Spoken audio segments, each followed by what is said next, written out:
Hello friends, welcome to physics fact by Abhishek Seth. दोस्तों, आज के इस वीडियो लेक्चर में आप सभी का स्वागत है। आज हम लोग पॉलिटी का एक बहुत ही महत्वपूर्ण टॉपिक जो है मौलिक अधिकार या फंडामेंटल राइट्स को कवर करेंगे।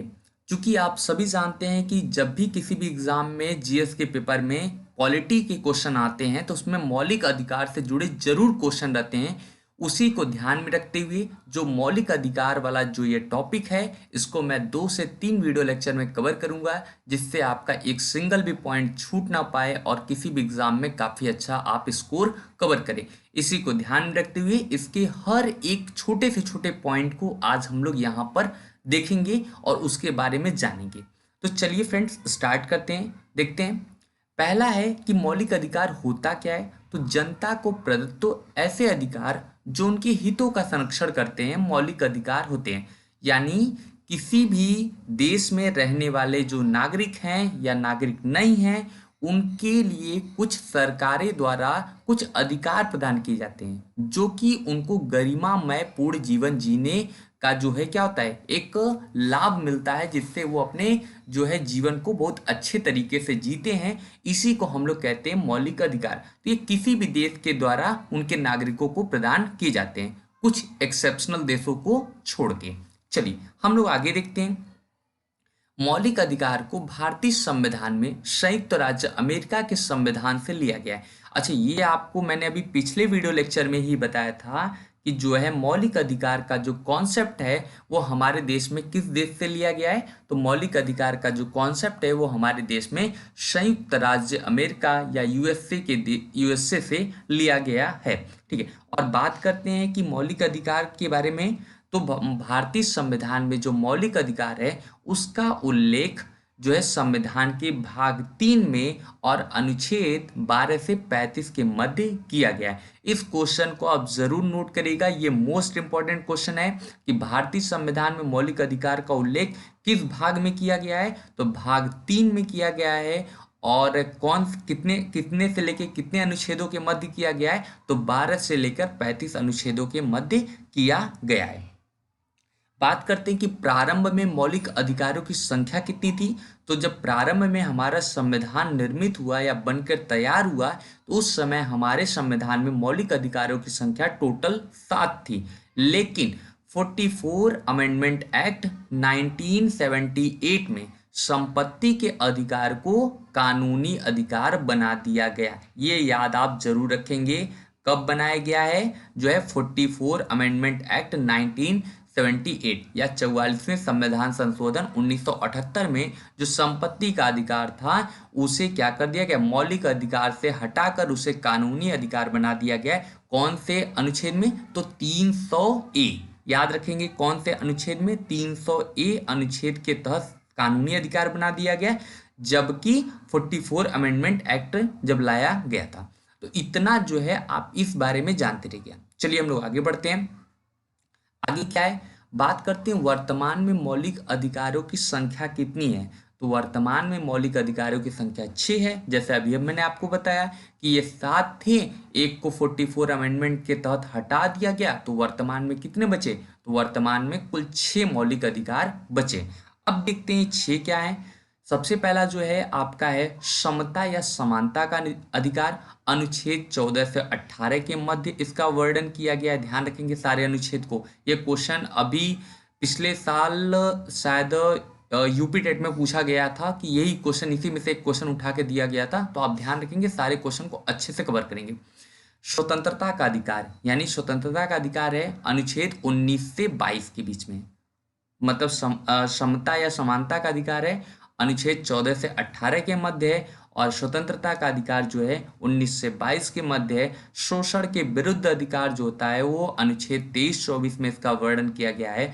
और धार्मिक स्वतंत्रता का अधिकार जो है वो अनुच्छेद 25 से 28 के मध्य किया गया है। और संस्कृति एवं शिक्षा का अधिकार जो है अनुच्छेद 29-30 के मध्य किया गया है। और संवैधानिक उपचारों का अधिकार जो है, इसको मैंने जो है आपको ये किया है, हाईलाइट भी करके दिखाया है कि ये सबसे ज़्यादा इम्पोर्टेंट है। तो संवैधानिक उपचारों का जो अधिकार है वो अनुच्छेद 32 के तहत इसका उल्लेख किया गया। इसी संविधान संवैधानिक उपचारों के अधिकार को ही भीमराव अंबेडकर के द्वारा संविधान की आत्मा भी मानी जाती है। तो सारे पॉइंट को अच्छे से देख लीजिए।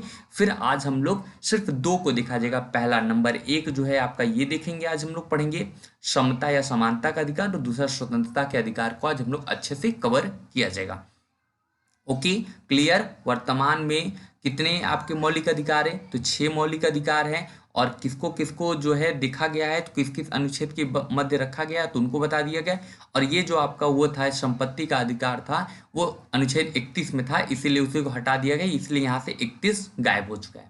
ओके, आगे बढ़ते हैं। अब हम लोग देखते हैं अनुच्छेद 12 क्या है। अच्छा, काफ़ी होता है कि हम लोग अनुच्छेद 14 से 18 पढ़ते हैं, 19 से 22 पढ़ते हैं, उसके बाद 23-24 पढ़ते हैं, 25 से 28 पढ़ते हैं, उसके बाद आप देखते हैं कि 29-30 पढ़ते हैं, 32 पढ़ते हैं, लेकिन अनुच्छेद ना तो 12 कोई बताता है, ना तो अनुच्छेद 13। तो अनुच्छेद 12 में जो है ये राज्य की परिभाषा जो है परिभाषित किया गया है। यानी अनुच्छेद 12 में क्या है, किसी भी राज्य का जो है हमारे संविधान में जो है जगह जगह पर जो है राज्य का उल्लेख किया गया है।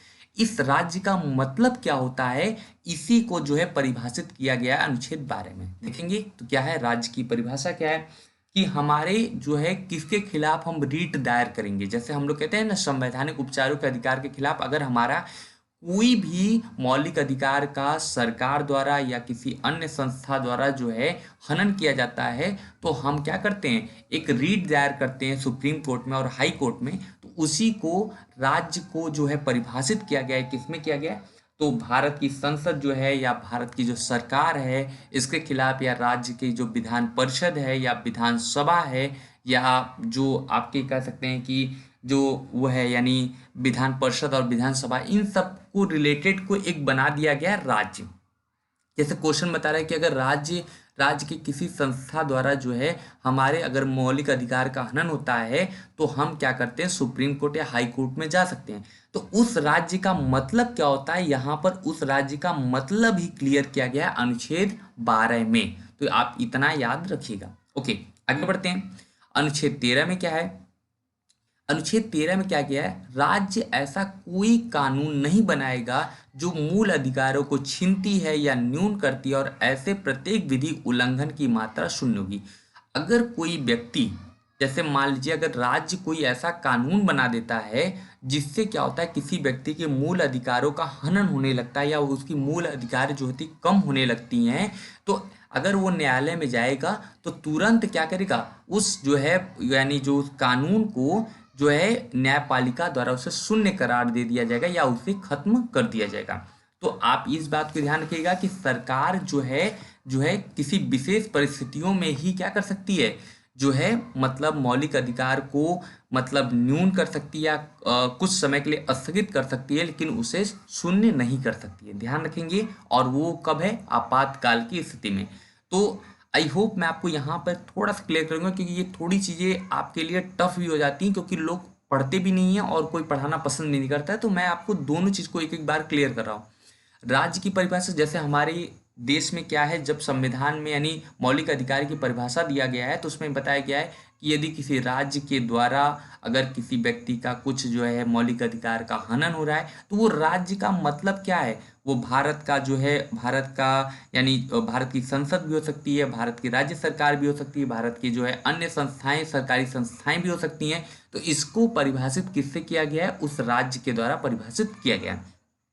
और दूसरा, किसी विशेष परिस्थितियों में, यानी अगर किसी विशेष परिस्थितियों को छोड़ दिया जाए और ऐसे ही किसी भी राज्य सरकार द्वारा या केंद्र सरकार द्वारा किसी भी मौलिक अधिकार का अगर हनन किया जाता है या उसे न्यून किया जाता है, तो वो हमेशा क्या होगी, उसकी मात्रा शून्य होगी, जैसे ही वो व्यक्ति कोर्ट में या न्यायालय में जाता है। ओके, चलिए क्लियर। अब हम लोग आगे बढ़ते हैं। अनुच्छेद 14 जो कि आपके लिए जो है यहाँ से काफ़ी हद तक स्टार्ट होता है, क्योंकि क्वेश्चन भी ज़्यादातर यहीं से पूछे जाते हैं। तो आप देखेंगे अनुच्छेद 14 क्या है। तो अनुच्छेद 14 जो है ये आपको, हम लोग स्टार्ट करते हैं, इससे पहले देख लेते हैं क्या क्या है। अनुच्छेद 14 होता है, अनुच्छेद 15 होता है, अनुच्छेद 16, अनुच्छेद 17, अनुच्छेद 18। टोटल ये सब कौन है आपके, जो है समता या समानता के अधिकार के अंतर्गत आते हैं। देखते हैं, विधि के समक्ष समानता का अधिकार, यानी विधि मतलब आप समझ जाइए कानून। तो कानून के समक्ष सभी व्यक्ति क्या है, एक समान रूप जो है ये प्रदान करने का अधिकार जो है अनुच्छेद 14 के समक्ष दिया गया है। यानी अगर वो कानून के सामने यानी विधि के सामने जो है सभी व्यक्ति क्या होंगे, समान होंगे, किसी के साथ भी असमानता पूर्ण क्या व्यवहार नहीं किया जाएगा। इसी को किसमें उल्लेखित किया गया है, अनुच्छेद 14 में। अनुच्छेद 15 क्या है, धर्म जाति धर्म मूल जाति लिंग या जन्म स्थान के आधार पर विभेद नहीं करेंगे। यदि कोई व्यक्ति क्या है, जैसे हमारे यहाँ बहुतया लोग हिंदू धर्म के हैं, तो अगर हिंदू धर्म का अगर वो नहीं है तो उससे उसके अगर मतलब इसके कारण अगर उस पर विभेद किया जाएगा तो वो भी क्या है, उसके मौलिक अधिकार का उल्लंघन माना जाता है। यदि कोई है उसके मूल जाति की बात की जाए, अगर कोई व्यक्ति बोला जाता है ये जाति से निम्न कास्ट का है, तो उसके साथ अगर ये जो है असमानता का व्यवहार किया जाता है तो ये भी क्या है, मौलिक अधिकार का हनन किया जा रहा है। लिंग जन्म स्थान इन सब के आधार पर भी आप क्या कर सकते हैं, किसी को किसी के बात में विभेद नहीं कर सकते। ठीक है, ध्यान रखेंगे कि अगर वो क्या होता है, किसी गरीब परिवार में जन्म लिया हो या वो महिला हो या पुरुष हो, इन सब के आधार पर भी अगर कोई व्यक्ति जो है उसके साथ कुछ जो है समानता का व्यवहार नहीं किया जाता, उसे अपने से अलग रखा जाता है या समाज से दूर रखा जाता है, तो ये भी उसके मौलिक अधिकार के हनन के अंतर्गत ही आता है। आगे अनुच्छेद 16, अनुच्छेद 16 ये कहता है लोक नियोजन में अवसर की समानता। लोक नियोजन में अवसर की समानता क्या होता है, लोक नियोजन में अवसर की समानता का मतलब होता है जो सरकारी नौकरियां होती हैं उसमें सभी व्यक्तियों को समान रूप से अवसर प्रदान करने की जो बात कही गई है वो लोक नियोजन में अवसर की समानता का जो है उल्लेख करता है। तो याद रखेंगे विधि के समक्ष जो है वो अनुच्छेद 14 है, धर्म जाति और लिंग जन्म स्थान जो है अनुच्छेद 15 है, और अनुच्छेद 16 जो है लोक नियोजन में अवसर की समानता है। इसी में आप लोग एक मूवी देख लीजिएगा, ज़्यादा आपको और अच्छा ये क्लियर हो जाएगा। आर्टिकल 15 आया है मूवी, ठीक है, काफ़ी पुराना हो गया है लेकिन अब उसको आप देखिएगा, आपका जो है काफ़ी अच्छा कॉन्सेप्ट वो क्लियर करेगा। ओके चलिए आगे बढ़ते हैं। अनुच्छेद 17 इसको बोलते हैं अस्पृश्यता का अंत। यानी अस्पृश्यता का अंत का मतलब होता है कि अगर कोई व्यक्ति निम्न जो है वो है निम्न तबके का आदमी है या कोई गरीब है या किसी का जो है कास्ट कम हो, तो इसका भी अंत किया गया है किसके तरफ, अनुच्छेद 17 के तहत। यानी उसको हम लोग कह सकते हैं कि अगर इसके कारण उस पर भेदभाव किया जाता है तो उसके खिलाफ भी वो क्या करता है, सुप्रीम कोर्ट या हाई कोर्ट में क्या करता है, रीट दायर कर सकता है। इतना जो है आपको अनुच्छेद 17 के तहत मिल जाएगा। अनुच्छेद 18 उपाधियों का अंत। यानी किसी भी प्रकार का जो है किसी को भी उपाधि नहीं दी जाएगी। उपाधि न दी जाने पर यानी जो सेना में लोग होते हैं उनको छोड़कर किसी भी प्रकार के जो है विभाग के व्यक्तियों को उन्हें उपाधि नहीं प्रदान की जाएगी। तो ध्यान रखेंगे। और ये आपका टोटल कितना है, समानता के अधिकार में आते हैं 5 अनुच्छेद हैं टोटल, अनुच्छेद 14, 15, 16, 17 और 18। तो अनुच्छेद 14 में याद रखिएगा विधि के समक्ष जो है, अनुच्छेद 15 जो है धर्म मूल जाति लिंग या जन्म स्थान के जो है उस पर बात की गई है। अनुच्छेद 16 में है लोक नियोजन में अवसर की समानता है। अनुच्छेद 17 में जो है अस्पृश्यता का अंत है और अनुच्छेद 18 में उपाधियों का अंत है। तो इन सारे पॉइंट को आप अच्छे से देख लीजिए। आपका मैंने थोड़ा थोड़ा इसलिए क्लियर किया है टॉपिक कि आपको आसानी हो जाए समझने में कि विधि क्या मतलब होता है। विधि का मतलब कानून हो गया, अगर वो जन्म स्थान वाला ही बता ही दिया, लोक नियोजन में यानी बता ही दिया, सब कुछ चीज़ों को एक एक क्रम वाइज क्रम आप देख लिए हैं, समझ लिए हैं, तो इनको आप अच्छे से अब लिख सकते भी हैं। ओके आगे बढ़ते हैं। स्वतंत्रता का अधिकार क्या होता है, यानी सभी व्यक्ति को जो है स्वतंत्रता का अधिकार मिला है। उस स्वतंत्रता के अधिकार का उल्लेख जो किया गया है वो अनुच्छेद 19 से 22 जो है आर्टिकल के मध्य किया गया है। इसमें क्या है, इसमें अनुच्छेद 19 में क्या है, वाक एवं अभिव्यक्ति आदि विषयक संबंधी कुछ अधिकारों का क्या किया गया, संरक्षण किया गया है। वाक अभिव्यक्ति यानी जैसे बात बताऊं वाक और अभिव्यक्ति, तो किसी व्यक्ति को बोलने की स्वतंत्रता है, यानी किसी व्यक्ति को बोलने की स्वतंत्रता है। इसमें टोटल 6 हैं, ध्यान रखिएगा। अनुच्छेद 19 में टोटल कितने जो हैं आपके जो प्रावधान के, यानी मैंने यहाँ पे लिखा है आदि विषयक, इसका मतलब है इसमें टोटल सिर्फ वाक अभिव्यक्ति नहीं आता, बहुत कुछ आता है, तो उसको ध्यान रखेंगे। मैं बता रहा हूँ आपको, अच्छे सुन लीजिए। पहला है किसी व्यक्ति को बोलने की स्वतंत्रता है, दूसरा, शांतिपूर्ण ढंग से एक स्थान पर जमा होने की स्वतंत्रता है, मतलब कि अगर कोई व्यक्ति बोल रहा है तो उसे बोलने की भी स्वतंत्रता है, और वो किसी जो है स्थान पर क्या करता है, शांतिपूर्ण ढंग से, यानी बिना हथियारों के, शांतिपूर्ण ढंग से बिना हथियारों के किसी स्थान पर जमा होता है तो इसकी भी स्वतंत्रता उसे मिलती है। सभा या संघ या सहकारी समिति बनाने की स्वतंत्रता, अगर वो सभा बनाना चाहता है, संघ बनाना चाहता है या समिति बनाना चाहता है तो उसकी भी स्वतंत्रता क्या है, उसे दी गई है। भारत के राज्य क्षेत्र में सर्वत्र आबाद संचरण की स्वतंत्रता है, यानी भारत के किसी क्षेत्र में क्या कर सकता है, वो आने जाने की स्वतंत्रता है उसे। भारत के राज्य क्षेत्र में निवास करने की स्वतंत्रता है, यानी अगर भारत के किसी भी राज्य में क्या करता है, जाता है तो वहां पर वो निवास करने के लिए भी पूरी तरीके से क्या है, स्वतंत्र है। और भारत में आजीविका या रोजगार की स्वतंत्रता है, यदि कोई व्यक्ति किसी दूसरे देश दूसरे क्षेत्र में जाता है या अपने राज्य को छोड़कर दूसरे राज्य में जाता है तो उसको वहां पर रोजगार करने की भी स्वतंत्रता मिलती है। ये टोटल कितना है, अनुच्छेद जो है 19 के अंतर्गत आता है। ध्यान रखेंगे, सुन लीजिए एक बार। बोलने की स्वतंत्रता, एक जगह पर शांतिपूर्ण ढंग से क्या होता है, जमा होने की स्वतंत्रता, संघ या जो है समिति बनाने की स्वतंत्रता, कहीं पर आवागमन की स्वतंत्रता, और कहीं पर जो है रहने की स्वतंत्रता, और कहीं पर भी रोजगार करने की स्वतंत्रता। ये टोटल 6 आपके जो है इसके सब पॉइंट दिए गए हैं अनुच्छेद 19 के। अब आते हैं अनुच्छेद 20। तो अनुच्छेद 20 है अपराधों के लिए दोष सिद्धि के संबंध में संरक्षण। अपराधों के लिए दोष सिद्धि के संबंध में संरक्षण, यदि कोई व्यक्ति जो है अगर उसे किसी अपराध के लिए उसे क्या किया जाता है, मतलब गिरफ्तार किया जाता है या उसे ले जाया जाता है तो उसके संबंध में उसे कुछ संरक्षण प्रदान किए। जैसे क्या है संरक्षण, क्या है, किसी व्यक्ति को उसी प्रकार के कानून से सजा दी जाएगी जो उसके दोष के समय था। जैसे आप देख रहे हैं ना, न्यायालय वाला देख लेंगे तो आपको समझ में आ जाएगा क्या मैं बोल रहा हूँ। न्यायालय का मतलब है कि जैसे मान लीजिए कोई व्यक्ति 2010 में कोई भी वो अपराध कर दिया, और मान लीजिए उसका सजा जो है उसे 2020 में मिलता है, और मान लीजिए उस समय उस सजा के लिए जो वो था, यानी सजा थी वो था 5 साल की जेल था, अब उसे बढ़ाकर 10 साल के लिए कर दिया गया। तो इसका ये मतलब नहीं है कि उसे 10 साल के लिए जो है सजा दी जाएगी।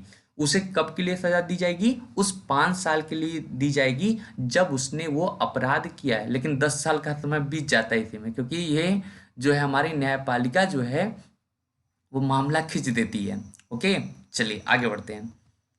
अनुच्छेद 21 जिसको हम लोग कहते हैं, हाँ एक चीज इसमें और भी पॉइंट है वो भी देख लेते हैं क्या है।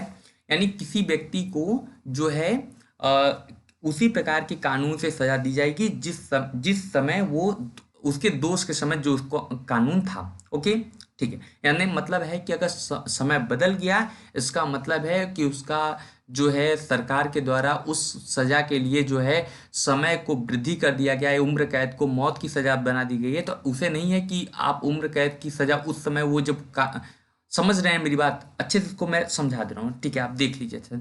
जैसे क्या है कि अगर कोई व्यक्ति जो है कभी अपराध किया, मान लीजिए 10 साल पहले अपराध किया, उस समय उसकी जो है सजा उम्र कैद थी, लेकिन बाद में न्यायपालिका के कारण जो है उसे सजा उस समय न मिलके उसे 10 साल बाद सजा मिल रही है, और 10 साल बाद उसी सजा के लिए मौत की सजा हो गई, तो उसे मौत की सजा नहीं दी जाएगी क्योंकि वो उसने अपराध 10 साल पहले किया था। तो इसलिए इसको बोलते हैं कि ये जो दोष सिद्धि के संबंध में जो संरक्षण है, पहला यही है कि किसी व्यक्ति को उसी प्रकार के कानून से सजा दी जाएगी जो उसने दोष के समय था। दूसरा, किसी अपराध के लिए अभियुक्त किसी व्यक्ति को स्वयं के विरुद्ध गवाही देने के लिए बाध्य नहीं किया जाएगा। यानी अगर किसी व्यक्ति को जबरदस्ती कि मैंने ये गुनाह किया है उसके लिए उसे बाध्य नहीं किया जा सकता, वो चाहे तो वो न्यायपालिका में जो सही बात है वो भी बोल सकता है या किसी के दबाव में अपने बयान से बदल भी सकता है। तो ये सारी चीजों को भी हम लोग इसी में रखते हैं, किसमें जो है अनुच्छेद 20 के तहत। तीसरा ये है, किसी व्यक्ति को एक अपराध के लिए उसे एक ही बार सजा दी जाएगी। यानी अगर कोई व्यक्ति कोई अपराध करता है उसे उसे एक बारी सजा दी जाएगी, न कि उसे बार बार अपराध कोई और कर रहा है उसे फिर पकड़ कर लेके हम लोग चले जा रहे हैं। अगर एक बार उसने अपराध किया है, उस अपराध के लिए उसे एक बार सजा मिल गया, तो इसका मतलब है कि अब दोबारा अगर कोई और भी अपराध करता है तो उसे आप पकड़कर नहीं ले जा सकते हैं। ये जो है संरक्षण कुछ दिया गया अनुच्छेद 20 के तहत। तीसरा क्या है, अब आते हैं हम लोग अनुच्छेद 21 के तहत। अनुच्छेद 21 क्या है, किसी व्यक्ति को प्राण एवं दैहिक स्वतंत्रता, ठीक है, क्या है, प्राण एवं दैहिक स्वतंत्रता, यानी किसी व्यक्ति को अपने प्राण बचाने के लिए वो पूरी तरीके से क्या है, स्वतंत्र है। यानी किसी व्यक्ति को प्राण या दैहिक स्वतंत्रता के विधि द्वारा स्थापित प्रक्रिया से वंचित किया जाएगा, अन्यथा नहीं। यानी कोई व्यक्ति जो है वो अपने प्राण और दैहिक स्वतंत्रता को बचाने के लिए पूरी तरीके से क्या है, स्वतंत्र है। और आपातकाल में जो होता है ये अनुच्छेद 20 और अनुच्छेद 21, इसको क्या किया जाता है, इसको छोड़कर बाकी सब क्या होते हैं, आपके जो मौलिक अधिकार है वो सरकार द्वारा या जो है राष्ट्रपति द्वारा क्या किया जाता है, कुछ समय के लिए स्थगित कर दिया जाता है। आगे बढ़ते हैं। अनुच्छेद 21 का, ये सभी आप जानते हैं, 6 से 14 वर्ष की आयु के सभी बच्चों को निःशुल्क और अनिवार्य शिक्षा का प्रावधान। ये सबसे पहले ये जो था आपका, आपने पढ़ा होगा कि अनुच्छेद जो है 45 को भी पढ़ा होगा। तो अनुच्छेद 45 के अंतर्गत वो नीति निर्देशक तत्व में शामिल था, लेकिन इसे जो है क्या कर दिया गया है, 86वें संशोधन 2002 में इसे क्या कर दिया गया है, इसे मौलिक अधिकार में जोड़ दिया गया। ओके, ध्यान रखेंगे। यानी अनुच्छेद 45 में क्या था कि आपको सभी बच्चों को 10 वर्ष के भीतर सभी बच्चों को क्या करना है, निःशुल्क अनिवार्य शिक्षा की सुविधा प्रदान करनी पड़ेगी, जिसे 86वें संविधान संशोधन 2002 में इसे मौलिक अधिकार में शामिल कर दिया गया। अब बात करते हैं अनुच्छेद 22। तो अनुच्छेद 22 क्या है, निरोध एवं गिरफ्तारी से संरक्षण। यानी इसमें क्या है कि अगर कोई व्यक्ति गिरफ्तार होता है, यानी अगर मान लीजिए कोई व्यक्ति गिरफ्तार होता है तो उसके पास भी कुछ जो है आपके मौलिक अधिकार प्रदान है। पहला क्या है, वो गिरफ्तार किए गए व्यक्ति को कारण पूछने का अधिकार। यानी अगर कोई व्यक्ति को गिरफ्तार किया जा रहा है तो वो इस कारण को जरूर पूछने के लिए जो है क्या है, पूरी तरीके से स्वतंत्र है कि वो किस कारण से जो गिरफ्तार किया जा रहा है। दूसरा क्या है, गिरफ्तार किए गए व्यक्ति को अपनी रुचि के अनुसार परामर्श और दो प्रतिरक्षा का अधिकार है। यानी अगर कोई व्यक्ति क्या है कि मान लीजिए अगर कोई व्यक्ति है और वो अपराध किया है, यानी जो है गिरफ्तार हो चुका है, तो वो अपने मन पसंद जो है वकील को हायर कर सकता है, इसकी भी स्वतंत्रता उसे प्रदान की जाती है। तीसरा क्या है, गिरफ्तार किए गए व्यक्ति को 24 घंटे के अंदर मजिस्ट्रेट के सामने उपस्थित करना। यानी अगर कोई व्यक्ति गिरफ्तार किया है तो उसे 24 घंटे से अधिक समय तक उसे जेल में रख नहीं सकते हैं। इस चीज को भी आप ध्यान रखिएगा कि उसे इस 24 घंटे के अंदर क्या करना पड़ेगा, किसी मजिस्ट्रेट या जो है जिला न्यायालय में उसे उपस्थित कराना होगा। तो इतना चीज आप याद रखिएगा। ये आपका जो है स्वतंत्रता का अधिकार हो गया, और इससे पहले हम लोग समानता के अधिकार को भी अच्छे से कवर कर लिया गया। अब हम नेक्स्ट वीडियो लेक्चर में बात करेंगे, यानी शोषण के विरुद्ध अधिकार और अन्य अधिकारों को भी हम लोग आगे वाले वीडियो लेक्चर में देखेंगे। तब तक के लिए थैंक यू। वीडियो अच्छा लगा हो तो इसे लाइक जरूर।